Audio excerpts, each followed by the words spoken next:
News కుళ్ళిపోయిన జంతు కళేబరాలు కుప్పలు తెప్పలుగా జంతువుల తలలు కాళ్ళు ఎముకలు కిలోమీటర్ల మేర వెదజల్లే దుర్వాసన లారీల కొద్దీ తీసుకొచ్చిన కళేబరాలతో ఓ కంపెనీ చేస్తున్న దందాను టీవీ9 బయటపెట్టింది.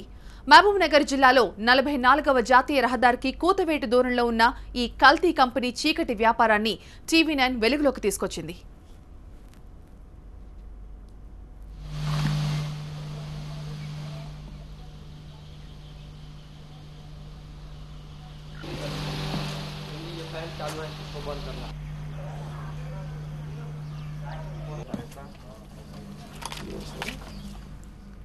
కంపెనీ లోపలికి ఎంటర్ కాగానే ఎక్కడ చూసినా కళేబరాలే దర్శనమిచ్చాయి. భయంకరమైన దుర్వాసనొచ్చింది. టీవీ9 ఈ వ్యవహారాన్ని కవరేజ్ చేస్తున్నారన్న సమాచారాన్ని అందుకున్న సిబ్బంది ఒక్కసారిగా పరుగులు తీశారు. ఇక్కడ ఏం జరుగుతుందని ప్రశ్నించగా తమకేం తెలియదని చెప్తున్నారు. కళేబరాలతో పౌడర్ తయారు చేసి దానిని బస్తాల్లో నింపి ఇతర ప్రాంతాలకు తరలిస్తున్నారు.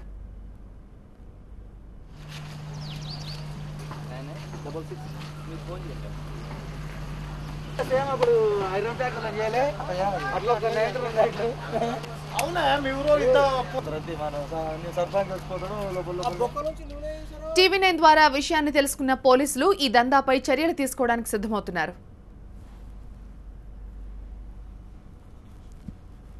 ముదిరెడ్డిపల్లి మరియు జడ్చర్ల లిమిట్స్లో ఈ పశువుల కరేఫలాతోటి పౌడర్ తయారు చేసే ఫ్యాక్టరీలు ఉన్నాయని తెలిసింది. వాటికి పర్మిషన్స్ ఉన్నాయా లేవా, అయితే పర్మిషన్స్ ఉంటే పర్మిషన్స్ కండిషన్స్ ప్రకారం పొల్యూషన్ నార్మ్స్ ప్రకారం వాళ్ళు పనిచేస్తున్నారా లేదా అనేటువంటి ఎంక్వైరీ చేసి డీవియేషన్ ఉంటే తప్పకుండా వారిపైన చర్యలు తీసుకుంటాము. కన్సర్న్ డిపార్ట్మెంట్స్కి కూడా మేము ఇన్ఫామ్ చేస్తాము. అవన్నీ ఏమేమి ప్రోడక్ట్స్ ఏమేమి కంపెనీలలో ఏమేమి ప్రోడక్ట్స్ తయారవుతున్నాయో అన్నీ కూడా వెరిఫై చేస్తాము. పొల్యూషన్ కంట్రోల్ బోర్డు వాళ్ళకు కూడా తర్వాత ఈ ఇన్స్పెక్టర్ ఆఫ్ ఫ్యాక్టరీస్కి కూడా మేము ఇన్ఫామ్ చేస్తాము.